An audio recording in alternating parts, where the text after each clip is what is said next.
Clinical queries are another tool you can use. These have built-in search parameters that attempt to find the best evidence for different types of clinical questions.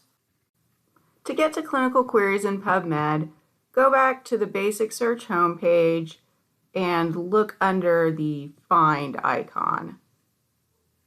So they have clinical studies and ones especially for COVID-19. We see we can filter them by the different types of questions. So we had a therapy question, and then we can search either by broad or narrow scope.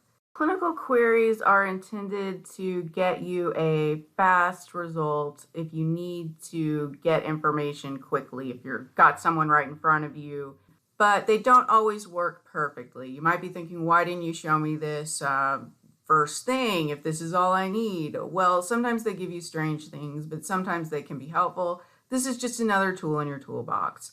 So I'm going to go ahead and just search for your main terms. You don't have to, if you found more terms during the search that you did, you can put those in, but I'm just going to go back and do our basic terms and first search broadly. Okay, we got 169 results, and it just depends on what you're searching for. I'm going to go here and see if I find anything that was different than all the ones I've seen before. There's more head of print stuff here. We can see what those are, if those have any possible usefulness for us. Possibly this one, and I don't think that I found that before in my search. Can go back to all, and then I'm going to go back and search just narrow, see what I get with that. I got 64 instead of 169.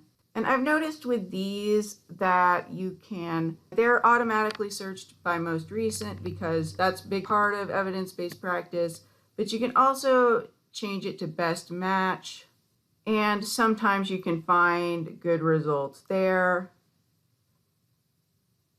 I'll go back and try that with broad. So it's just playing around with it like other searches. And I noticed that if I go here and sort it by best match instead of most recent, you have to go back and get it off the default and narrow it down to systematic reviews. I do get this systematic review that I found after some careful looking, so sometimes it does work out to get you a good result quickly, but sometimes it just doesn't. So you need to know all of the search techniques we have learned, but this is just something that you can try out and know that it's there if you need to try to find an article fairly quickly.